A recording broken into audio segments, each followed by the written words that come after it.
सो chapter है आपका as of industrialisation. हमारे इंडस्ट्रियलाइजेशन जो है यानी कि फैक्ट्रीज जो हैं वो कहाँ से बननी स्टार्ट हुई, कब से शुरू हुई, ये इंडस्ट्रीज का कॉन्सेप्ट आया कैसे, ये सब कुछ आपको इस चैप्टर में पढ़ने को मिलेगा। आपके पास यहाँ पे दिख रहा है एक पोस्टर, आपको दिख रहा होगा, पोस्टर पे लिखा हुआ है dawn of the century and March, and यहाँ पे लिखा हुआ है 2 स्टेप, एंड नीचे जो डिस्क्रिप्शन दे रखी है वो डिस्क्रिप्शन आपकी इस तरीके से है। Dawn of the century published by E.T. Paul music, New York England 1900। ये आपकी डिस्क्रिप्शन दे रखी है, आप पढ़ते हैं ये है क्या। इन 1900 a popular music publisher E.T. Paul produced a music that had a picture on the cover page announcing the dawn of the century। यहाँ पे ये जो आपको पिक्चर दे रखी है, जैसे पहले म्यूजिक एल्बम्स निकलती थी तो म्यूजिक एल्बम का ये एक कवर पेज है। ये कवर पेज जो है, इसका जो एल्बम है आपकी म्यूजिक बुक है जो, सॉरी, वो आपके पास क्या है, उसका नाम dawn of the century. As you can see from the illustration, at the center of the picture is a goddess-like figure, the angel of progress, the angel of progress bearing the flag of the new century. She is gentle, perched on a wheel with wings, symbolizing time. अब यहाँ पे आप देख सकते हैं कि picture के centre में यहाँ पे एक लेडी दिखा रखी है। यहाँ पे इस लेडी को कैसे डिस्क्राइब किया गया है कि ये गॉडेस लाइक फिगर है, ये प्रोग्रेस का बेसिकली एक सिंबल है। मतलब डॉन ऑफ द सेंचुरी मतलब सेंचुरी का एक नया अब चीज जो है, नया एंगल जो है वो उभरने वाला है। तो यहाँ पे अब इस सेंचुरी में प्रोग्रेस जो है वो हो रही है।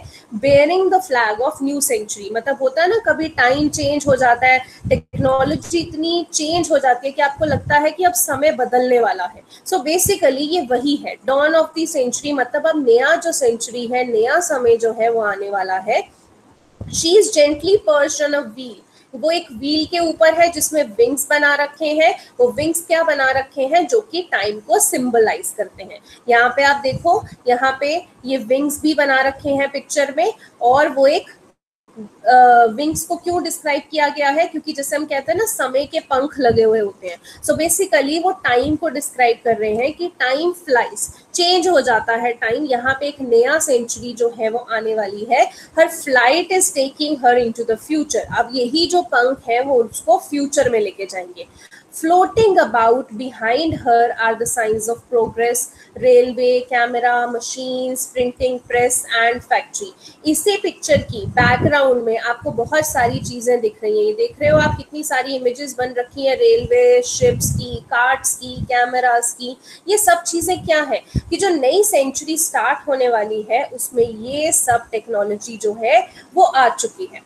This glorification of machines and technology is even more marked in a picture which appeared on the pages of a trade magazine over 100 years ago. It shows two magicians। अब यही जो उन्होंने दिखा रखा है ना कि ये जो चीजें आ रखी हैं, जैसे रेलवे है, कैमरा है, मशीन है, ये एक तरीके से क्या है, मशीनरी है।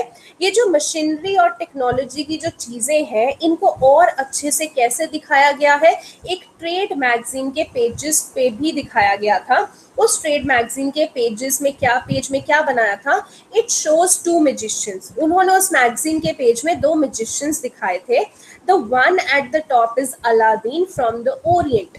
ओरिएंट का मतलब देखिए साइड में दे रखा है, the countries to the east of the Mediterranean, usually referring to the Asia। So Asia जो है उसकी जो countries को basically वो रेफर करते हैं। So एक magician वहाँ पे अलादीन दिखा रखा है, who built a beautiful palace with his magic lamp। The one at the bottom is the modern mechanic who with his modern tools weaves a new magic, जैसे कि build bridges, ships, towers, high-rise building। Aladdin is shown as representing the East and the past. The mechanic stands for the West and modernity। यहाँ पे image देखिए, ये image में 2 चीजें दिखा रखी हैं। ऊपर अलादीन दिखा रखा है और लिखा हुआ है 2 magicians। नीचे एक मैकेनिक दिखा रखा है, ठीक है। यहाँ पे दोनों को क्यों डिस्क्राइब किया गया है, वो एक कंट्रास्ट दिखाना चाहते हैं कि टाइम कैसे बदल रहा है। यहाँ पे जो अलादीन है वो बेसिकली अपने जो जादू से क्या करता है, एक ब्यूटीफुल पैलेस बना लेता है, और जो दूसरा मैजिशियन दिखा रखा है which is a mechanic, mechanic क्या करता है, वो अपने टैलेंट से ब्रिजेस भी बना लेता है, शिप्स भी बना लेता है, हाई राइज बिल्डिंग्स भी बना लेता है। तो यहाँ पे दिखा रखा है कि अलादीन जैसा मैजिशियन पास्ट में एग्जिस्ट करता था, एंड यूजुअली हम ईस्ट कंट्रीज से रिलेट करते हैं जो कि अरेबियन कंट्रीज होती हैं, बट मैकेनिक जो है वो वेस्ट एंड मॉडर्निटी दिखा रहा है। मतलब क्या दिखा रहा है ये पेज, कि टाइम जो है वो धीरे धीरे बदलने वाला है। अब वो मैजिशियंस जो है इमेजिनरी, उनकी जरूरत नहीं है, अब हम टेक्नोलॉजी के साथ ही जो टाइम है वो बदल सकते हैं। These images offer a triumphant account of the modern world. अब ये जो images धीरे धीरे छपनी शुरू हो गई थी, ये क्या बता रही है कि धीरे धीरे जो modern world है वो आ रहा है, उसकी जीत हो रही है। Within this account, the modern world is associated with rapid technological changes and innovations, machines and factories, railways and steamships. अब यहाँ पे ये जो modern world है, basically क्या चीज दिखा रखी है इस modern world में, किस चीज के बेसिस पे कह सकते हैं कि हाँ ये मॉडर्न वर्ल्ड की शुरुआत है। क्या हो रहा था, टेक्नोलॉजी में धीरे धीरे बहुत सारे चेंजेस होने शुरू हो गए थे, मशीन्स आनी शुरू हो गई थी इस टाइम पे, फैक्ट्रीज आनी शुरू हो गई थी, रेलवेज आ गए थे, स्टीम शिप्स बन चुके थे। The history of industrialisation thus becomes simply a story of development, and modern age appears as wonderful time of technological progress. तो कुछ 100 साल पहले ये शुरुआत हुई थी इंडस्ट्रियलाइजेशन की, ये बेसिकली एक डेवलपमेंट की शुरुआत हुई थी। यहाँ पे मॉडर्न एज हम जिसे कह रहे थे कि मॉडर्न एज शुरू हो चुका है, कि टेक्नोलॉजी इतना प्रोग्रेस कर रही है। So these images and associations have now become part of popular imagination. Do you not see rapid industrialization as the time of progress and modernity? Do you not think that the spread of railways and factories and construction of high-rise buildings and bridges a sign of society's development? अब जो ये देखो समय जो है ये बदल रहा था, धीरे धीरे इंडस्ट्रियलाइजेशन हो रही थी, तो वो पूछ रहे हैं कि क्या नहीं आपको लगता कि ये जो इंडस्ट्रियलाइजेशन है ये प्रोग्रेस की तरफ लेके जा रही है, ये मॉडर्निटी की तरफ लेके जा रही है। जो रेलवेज आ गई हैं, जो इतनी बड़ी बड़ी बिल्डिंग्स बन चुकी हैं, ब्रिजेस बन चुकी हैं, तो एक तरीके से हम कह सकते हैं कि ये सोसाइटी की डेवलपमेंट हो रही है।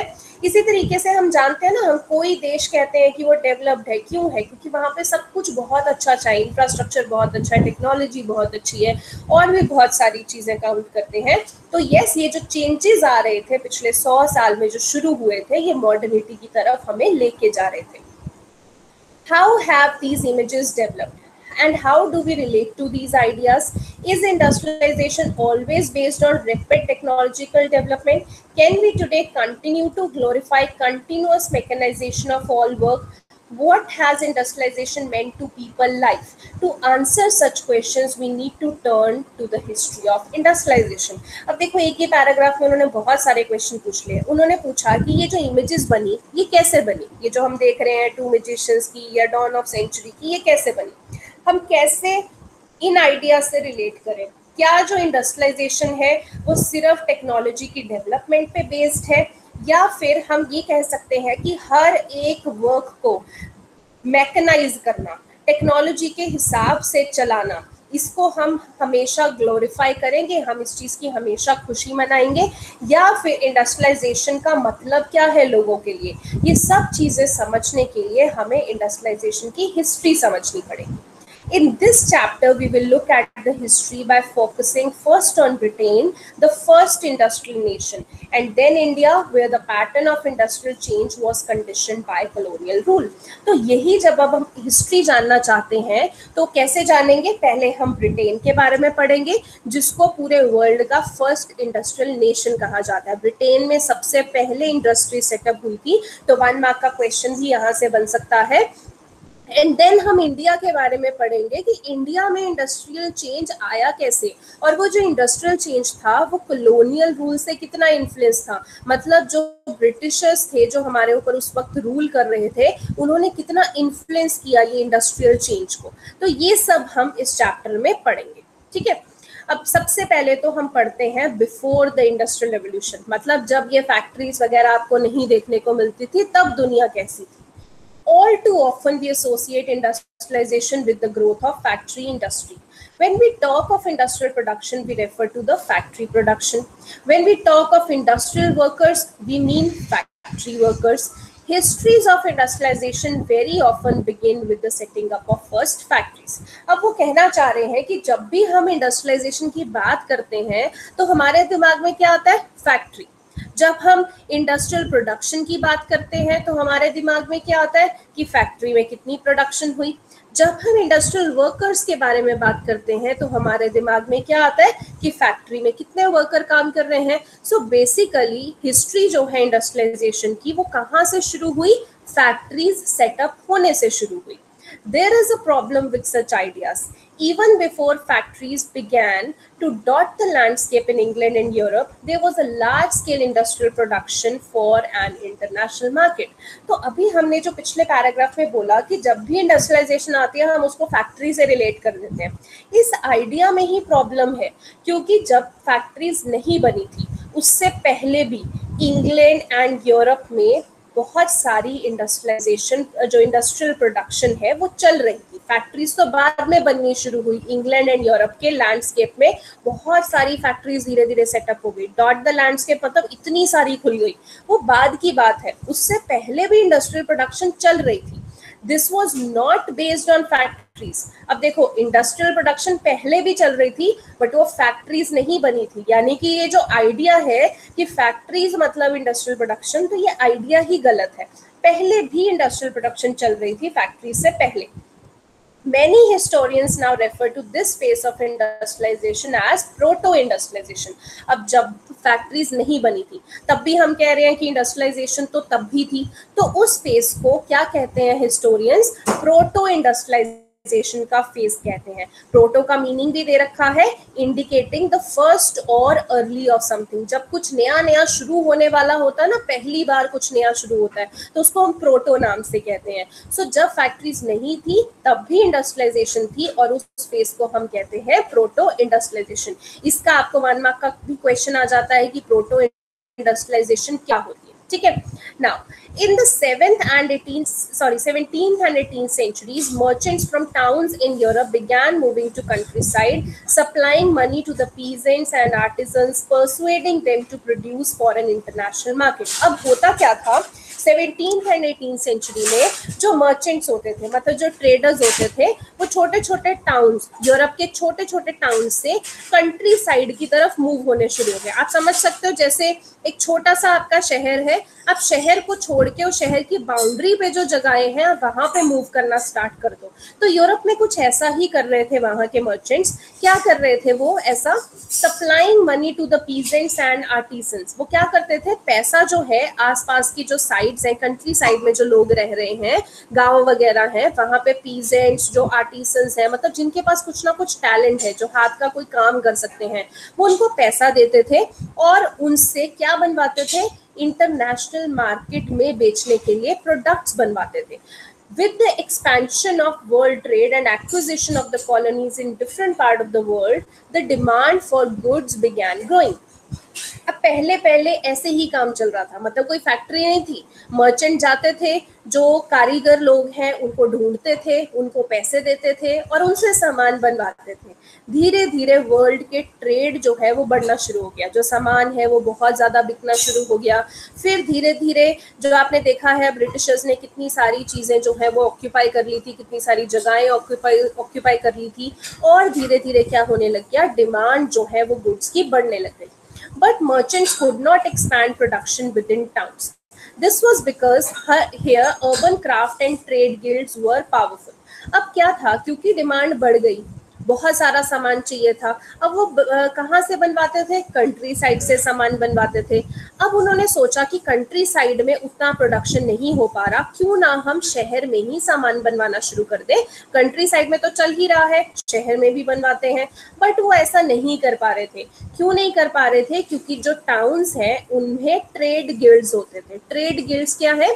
गिल्ड्स एक तरीके की एसोसिएशन है। जैसे आप मान लो कि कुछ बिजनेसमैन लोग हैं, उन्होंने मिलकर एक ऑर्गेनाइजेशन बना ली। वो ऑर्गेनाइजेशन इसलिए बनाई है ताकि जो वो बिजनेस कर रहे हैं उस वैसा ही बिजनेस अगर किसी और ने भी करना है तो वो ऐसे ही एंटर होके ना कर पाए, ऐसे ही उनका कंपटीशन ना बन जाए। तो उन्होंने एक एसोसिएशन बना ली, उन्होंने एक रूल्स सेटअप कर दिए कि अगर किसी को बिजनेस करना है हमारे शहर में तो ये रूल्स तो ओबे करने ही पड़ेंगे, तब तुम जाके ये बिजनेस कर सकते हो हमारे शहर में। और वो रूल्स इतने स्ट्रिक्ट होते थे कि वो हर किसी को एंटर नहीं होने देते थे। वो यही कोशिश करते थे कि उनके कंपटीशन में लोग कम ही आए। तो यही चीज वहां के मर्चेंट्स को प्रॉब्लम आ रही थी कि अगर टाउन में हम बिजनेस सेटअप करते हैं तो यहाँ पे जो ट्रेड गिल्ड है वो इतने पावरफुल है, एंड यहाँ पे जो शहरों में जो क्राफ्ट मिलता है, जो कारीगरी मिलती है, वो बहुत ज्यादा कॉम्पिटिटिव है जो हम कंट्री साइड में करवा रहे हैं उसके हिसाब से। These were associations of producers that trained craftspeople, maintained control over the production, regulated competition prices, and restricted the entry of new people into the trade. वही जो मैंने आपको भी बताया ना कि ट्रेड गिल्ड्स कौन होते हैं? एक प्रोड्यूसर्स की एसोसिएशन है। वो क्या करते हैं? जो क्राफ्ट पीपल है यानी कि जो कारीगर लोग हैं उनको ट्रेन करते हैं, फिर सारी प्रोडक्शन पे अपना कंट्रोल भी रखते हैं, फिर जो भी कंपटीशन है एंड जो प्राइसेस रखनी है उसको भी रेगुलेट करते हैं। कंपटीशन को तो रेगुलेट करेंगे कि हर कोई ना एंटर हो पाए, हमारे रूल्स एंड रेगुलेशंस ही ऐसे इतने स्ट्रिक्ट बना देंगे वो। और वहां पे न्यू एंट्री जो है लोगों की उनको भी वो रिस्ट्रिक्ट करते थे कि लोग ट्रेड ना कर पाए, ताकि वही जो है वहां के बिजनेसमैन रहे, उन्हीं को मुनाफा हो। Rulers granted different guilds the monopoly right to produce and trade in specific product. अब क्योंकि पूरे वर्ल्ड में उस टाइम पे चल रहा था कि देशों को ऐसे ऑक्यूपाई करके रखा हुआ था, कॉलोनाइज करके रखा हुआ था, तो जो भी उस टाइम पे उस जगह का रूलर होता था तो वो ट्रेड गिल्ड्स को राइट देता था कि तुम जो चाहे वो प्रोड्यूस कर सकते हो और जिस मर्जी प्रोडक्ट में जो ट्रेडिंग है वो कर सकते हो। और वो प्रोडक्ट्स जो है ना वो उनको स्पेसिफाई करके रखे थे, जिस मर्जी नहीं सॉरी प्रोडक्ट स्पेसिफाई करके रखे होते थे कि इन्हीं प्रोडक्ट्स में तुम ट्रेड कर सकते हो और इन्हीं को तुम प्रोड्यूस कर सकते हो।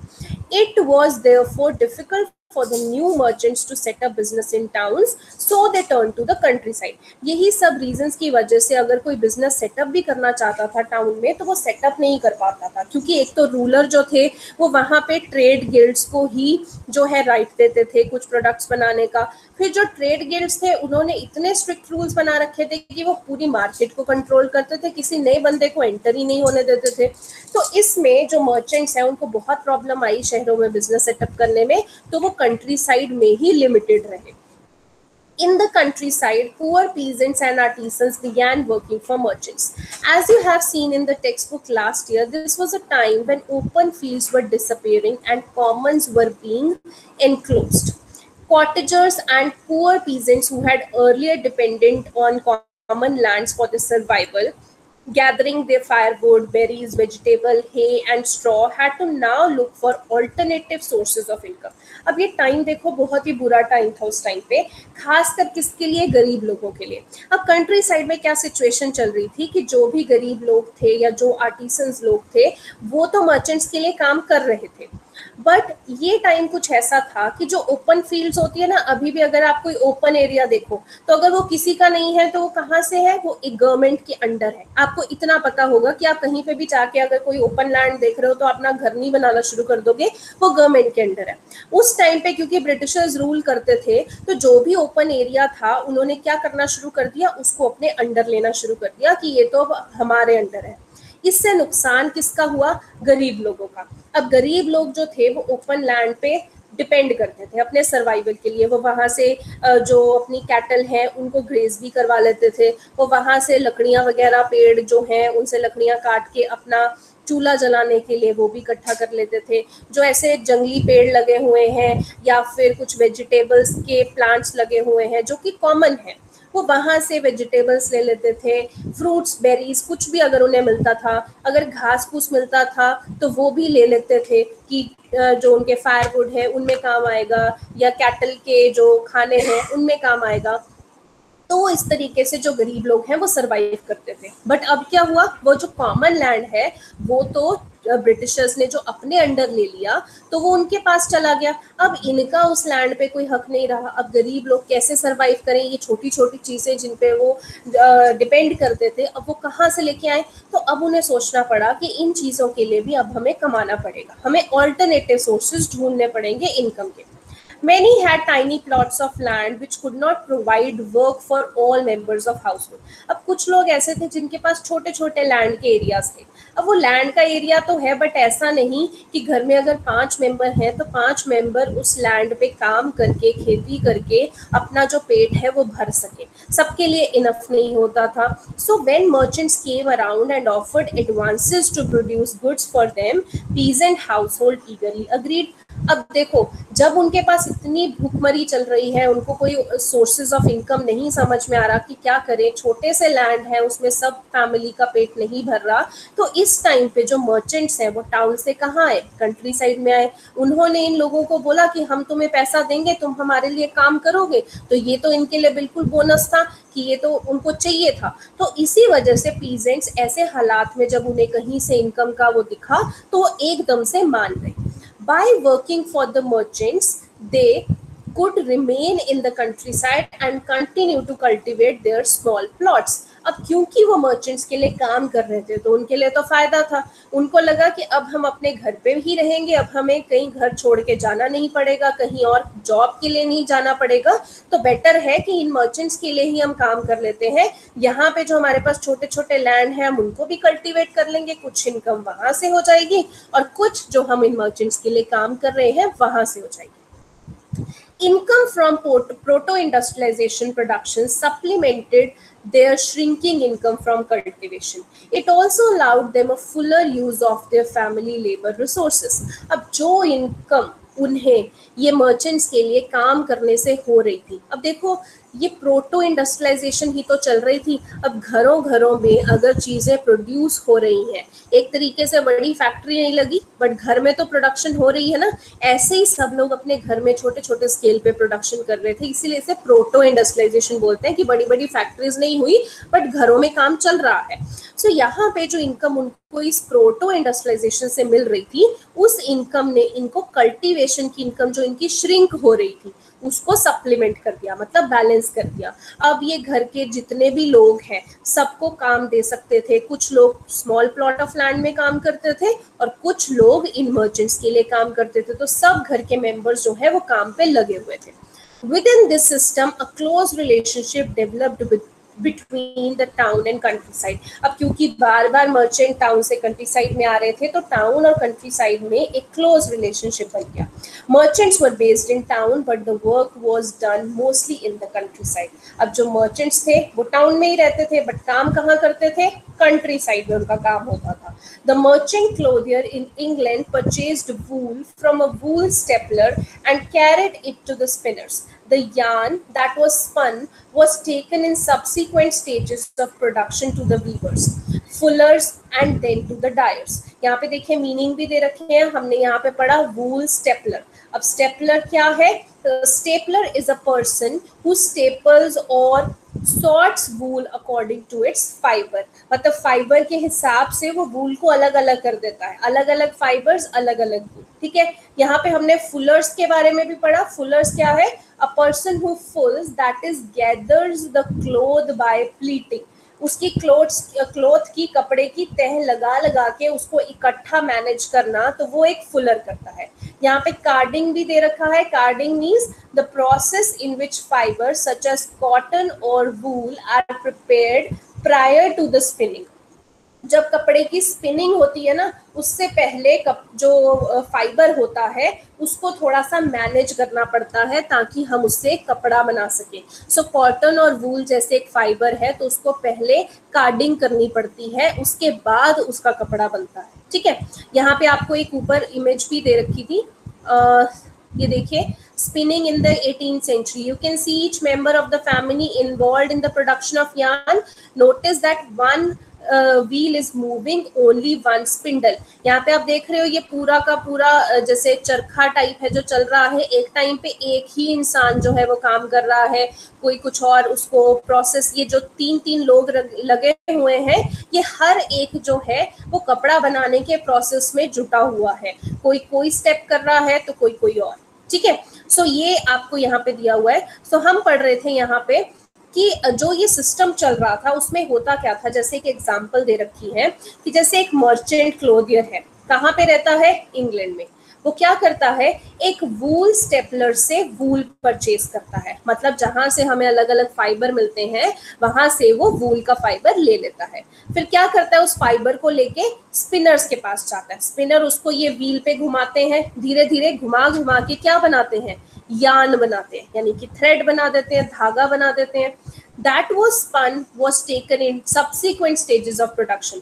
अब जो धागा बना दिया है अब उसको बहुत सारी स्टेजेस से पास होना पड़ता है, वो वीवर्स के पास जाता है, फुलर्स के पास जाता है, फिर डायर्स के पास जाता है। मतलब पहले जो उन्हें बुनते हैं, फिर उस बुनने के बाद कपड़ा जो बुनता है उसको कैसे तय लगती है, फिर उस कपड़े की कैसे डाइंग होती है, अलग अलग कलर्स में वो डाई होता है, वो सब कुछ वो प्रोसेस चलता है।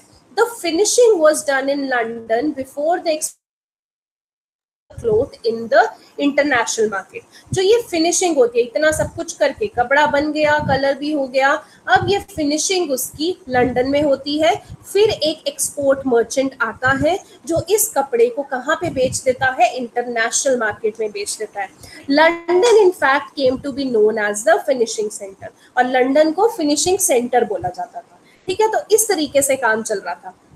अब आप यहाँ पे समझ सकते हो कि फैक्ट्री आपको कहीं पे नहीं दिख रही, घरों में काम हो रहा है, आम गरीब लोगों से काम करवाया जा रहा है, बट एक मर्चेंट है जो इन लोगों से काम करवा के आगे आगे सब्सिक्वेंट स्टेजेस में लेके जाता है, और एंड प्रोडक्ट हमें कपड़ा पूरा मिल जाता है। फिर वो लंदन में जाके फिनिश होता है और फिर उसको इंटरनेशनल मार्केट में बेचा जाता है, ठीक है। लंदन को क्या बोला जाता था, फिनिशिंग सेंटर बोला जाता था, ठीक है।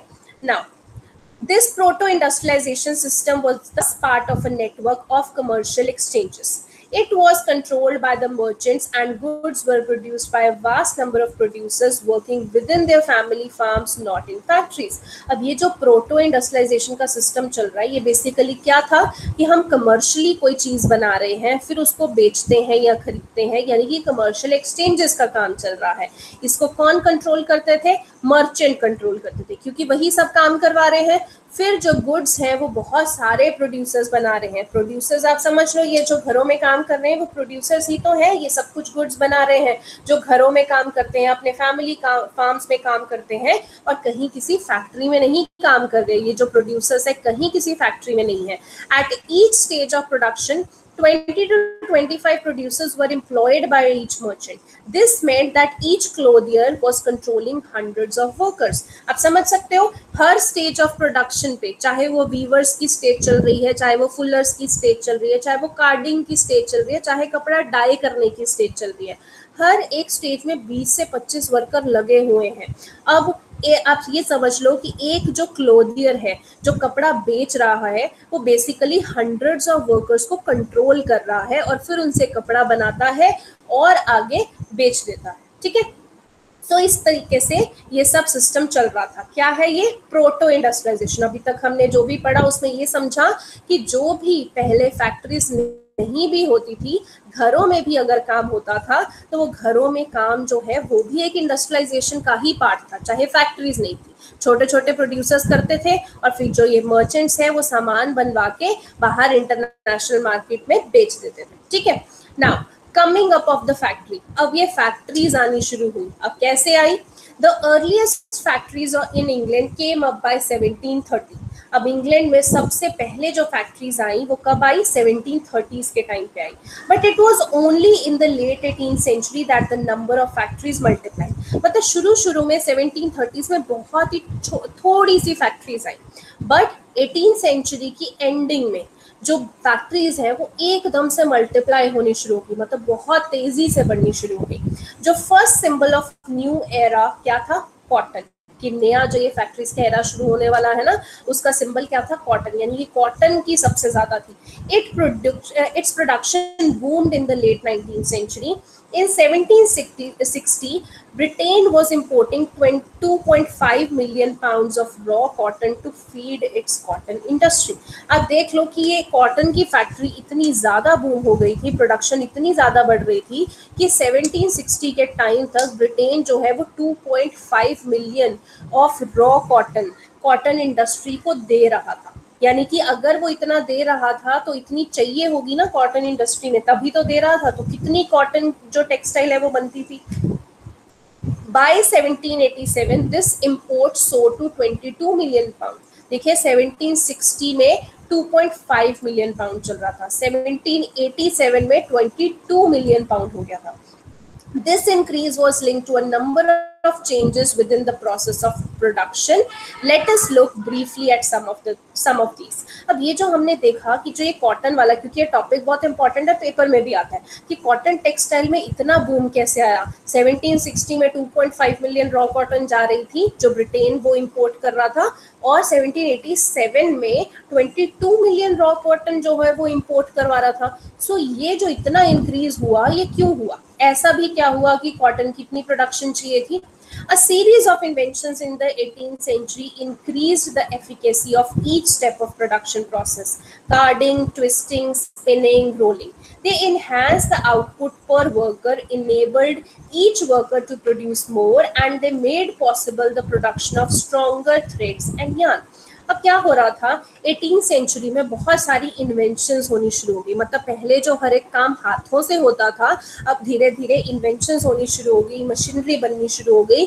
तो जो हर स्टेप था प्रोडक्शन प्रोसेस का, जो कि पहले हाथों से किया जाता था, चाहे वो कार्डिंग हो, ट्विस्टिंग हो, स्पिनिंग हो, रोलिंग हो, ये सारे के सारे क्या है, मेथड है जो एक कॉटन का कपड़ा बनाने में लगते हैं। ठीक है, एक स्टेप है ये प्रोडक्शन प्रोसेस के।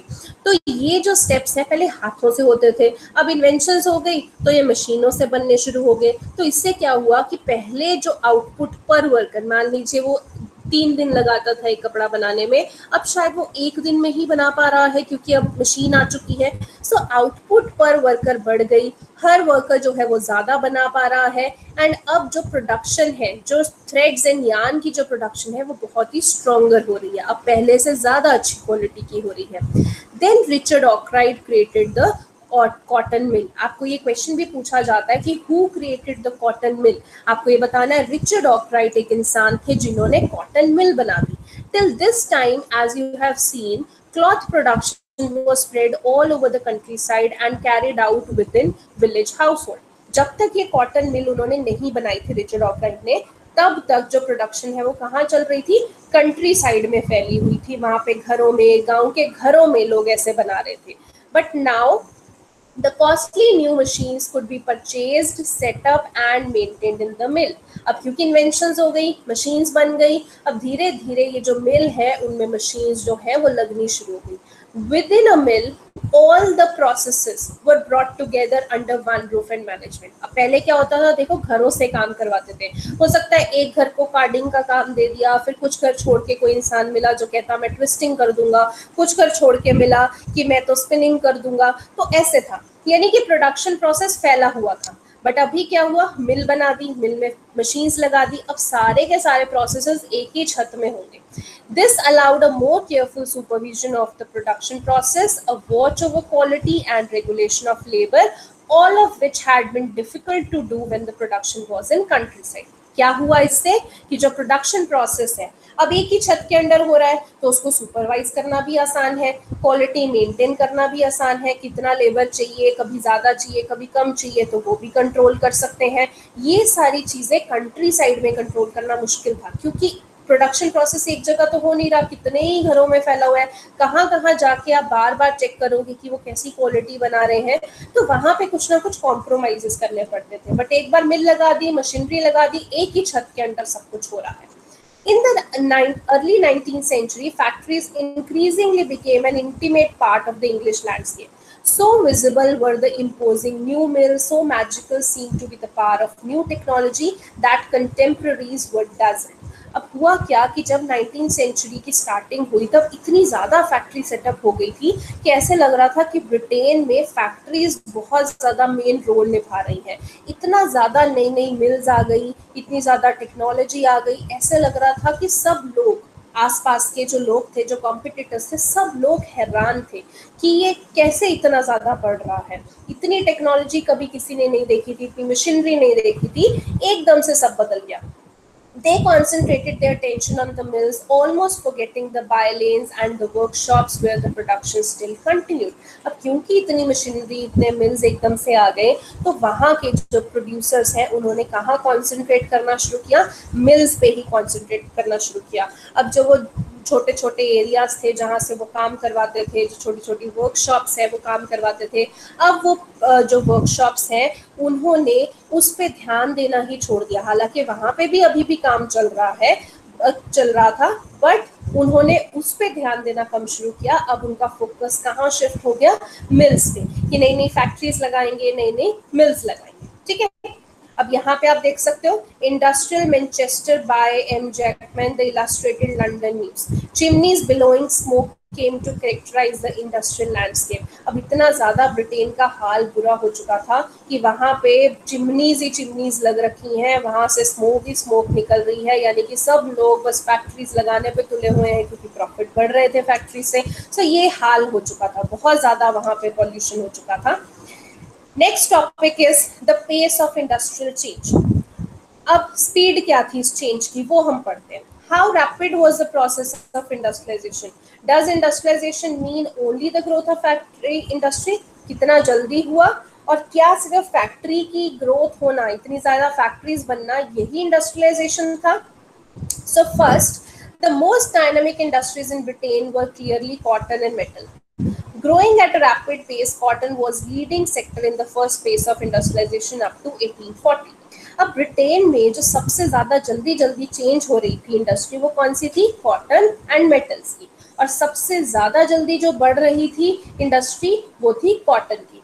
Cotton was the leading industry. जो पहला फेज था इंडस्ट्रियलाइजेशन का, यानी अप टू 1840s तक कॉटन ही लीड कर रही थी। After that iron and steel industry led the way. फिर आयरन एंड स्टील इंडस्ट्री की इतनी ग्रोथ हो गई कि वो बहुत आगे बढ़ गए। With the expansion of railways in England from 1840s and in the colonies from 1860s, the demand of iron and steel increased rapidly. अब धीरे धीरे उसी टाइम पे देखो रेलवेज की सेटअप हो रही थी। अब रेलवे सेटअप करने के लिए आयरन एंड स्टील काफी चाहिए, तो आयरन एंड स्टील की जो क्वांटिटी है, वो उस टाइम पे जो डिमांड है वो बहुत ज्यादा बढ़ गई थी क्योंकि रेलवेज की एक्सपेंशन हो रही थी। By 1873, Britain was exporting iron and steel worth 77 million euros, double the value of its cotton export. मतलब 1873 तक वो जितना पहले कॉटन एक्सपोर्ट किया करते थे उससे ज्यादा, उससे डबल अब क्या करना शुरू कर दिया उन्होंने? आयरन एंड स्टील जो है वो एक्सपोर्ट करना शुरू कर दिया था। सो इतना ज्यादा देखो आयरन एंड स्टील ने आगे टेक ओवर कर लिया था। Second, the new industries could not easily displace the traditional industries. अब हम बोल रहे हैं कि क्या फैक्ट्रीज की ग्रोथ ही इंडस्ट्रियलाइजेशन की ग्रोथ है? तो नहीं। जो ये नई इंडस्ट्रीज लगी थी वो इतनी जल्दी ट्रेडिशनल इंडस्ट्रीज को हटा नहीं पा रही थी। Even at the end of 19th century, less than 20% of the total workforce was employed in technological advanced industrial sectors. आप देख सकते हो कि जब 19th सेंचुरी एंड भी हुई तब तक देखो कितनी फैक्ट्रीज लग चुकी थी, कॉटन, आयरन, स्टील, कितनी ज्यादा लग चुकी थी, कितना बढ़ चुका था फैक्ट्रीज की क्वांटिटी, बट स्टिल 20% से भी कम लोग जो है वो इन फैक्ट्रीज में काम करते थे। बाकी सारे कहाँ करते थे? ट्रेडिशनल जो घरों में काम चल रहे हैं। Textile was a dynamic sector, but a large portion of output was produced not within the factories but outside within domestic units. अब टेक्सटाइल कपड़ों का काम जो है वो बहुत ज़्यादा, जैसे कहते हैं ना, रनिंग काम है कि वो चलता रहता था, उसमें कुछ ना कुछ चेंजेस आते रहते थे, उसकी जो डिमांड है वो फ्लक्चुएट करती रहती थी, मतलब हमेशा बढ़ती थी, कम कभी नहीं हुई। सो ज़्यादातर जो टेक्सटाइल का काम है वो फैक्ट्रीज में नहीं होता था बल्कि डोमेस्टिक यूनिट्स में होता था, मतलब जो घरों में काम चल रहा है वो अभी भी वैसा चलता था। Third, The pace of change in the traditional industries was not set by steam-powered cotton or metal industries, but they did not remain entirely stagnant either. Seemingly, ordinary and small innovations were the basis of growth in many non-mechanized sectors, such as food processing, building, pottery, glasswork, tanning, furniture making, production of implements, ये सब चीज़ें। अब third क्या था, जो traditional industries थी वो धीरे धीरे चेंज हो रही थी, एकदम से नहीं चेंज हुई थी। जो कॉटन इंडस्ट्री है वो पहले स्टीम पावर्ड चलती थी, मतलब जो मशीन्स है वो स्टीम से चलती थी, मेटल इंडस्ट्रीज की मशीन चलती थी, बट ट्रेडिशनल इंडस्ट्रीज इतनी जल्दी नहीं चेंज हो रही थी। ये जो है चाहे हम ये नहीं कह सकते कि वो इतनी जल्दी नहीं चेंज हो रही थी, बट ये भी नहीं कह सकते कि वो एकदम रुक ही गई थी। मतलब घरों में भी जो इन्वेंशन है ना वो भी चल रही थी, वो भी धीरे धीरे एक एक स्टेप करके आगे बढ़ रहे थे, वो भी अब मशीनरी पे आ रहे थे, चाहे वो छोटी छोटी मशीनरी हो, बट आ रहे थे, वो स्टेगनेंट नहीं थे, एक जगह खड़े नहीं हुए थे। और जो छोटी छोटी इन्वेंशंस हैं, छोटी छोटी जो इनोवेशंस हैं, वो ऐसे लग रहा था कि जैसे अब घरों में भी बढ़ रही है। जैसे फूड प्रोसेसिंग घरों में भी हो रही है, पॉटरी का काम, ग्लास का काम, फर्नीचर का काम, सो धीरे धीरे घरों में और काम भी हो रहे थे। पहले सिर्फ कॉटन का ही काम चलता था ज्यादा। Fourth, technological changes occurred slowly, they did not spread dramatically across the industrial landscape। अगर हम टेक्नोलॉजी की बात करें ना, तो ऐसा नहीं था कि टेक्नोलॉजी एकदम से ही पूरे लैंडस्केप में बदल ही गई, ऐसा नहीं हुआ था, धीरे धीरे हो रहा था। Technology, new technology was expensive and merchants and industrialist were cautious about using it. आपको ये भी क्वेश्चन पूछा जाएगा कि जो टेक्नोलॉजी थी, वो नए नए जो मर्चेंट्स थे वो टेक्नोलॉजी को क्यों नहीं यूज कर रहे थे अगर टेक्नोलॉजी मार्केट में आ गई थी। देखो, नई टेक्नोलॉजी थी वो महंगी बहुत पड़ती थी, और मर्चेंट्स एंड इंडस्ट्रीज थे वो बहुत ही सोच विचार करते थे कि इस टेक्नोलॉजी को हम इम्प्लीमेंट करें या नहीं करें, इतना महंगा है, चलेगा नहीं चलेगा।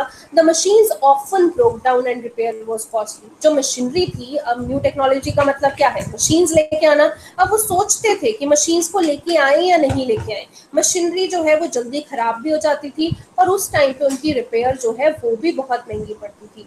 दे were not as effective as the inventors and manufacturers claim. उतनी इफेक्टिव मशीनरी नहीं थी जितना उनको बनाने वाले क्लेम करते थे, जिन्होंने उनकी इन्वेंशन की थी। तो जो मर्चेंट्स हैं और इंडस्ट्रियलिस्ट हैं, उनको ये बहुत डर लगा रहता था कि हम इतने पैसे भी खर्च करेंगे, मशीन्स भी लेके आएंगे, और वो मशीन्स खराब हो गई तो ऊपर से उनकी रिपेयर में भी इतने पैसे जो है वो भी लगाओ। तो ये चीज उनको इतनी अच्छी नहीं लग रही थी, उनको इतनी प्रॉफिटेबल नहीं लग रही थी, इसलिए वो नई टेक्नोलॉजी को यूज करने में थोड़ा सा हेजिटेंट थे। Consider the case of steam engine. जैसे अगर हम स्टीम इंजन की बात करें, James Watt improved the steam engine produced by new common. अगर आपको पूछा जाएगा कि किन्होंने स्टीम इंजन बनाया, तो he was new common. But उस स्टीम इंजन के मॉडल को जो न्यू कॉमन ने बनाया था, उसको और इम्प्रूव करके एक मॉडल बनाया, किसने, जेम्स वॉट ने, and patented the new engine in 1781। तो इसी मॉडल को उन्होंने पेटेंट भी बनवा लिया। पेटेंट समझते हो ना कि वो आप ही का राइट है, उस पर कोई क्लेम नहीं कर सकता।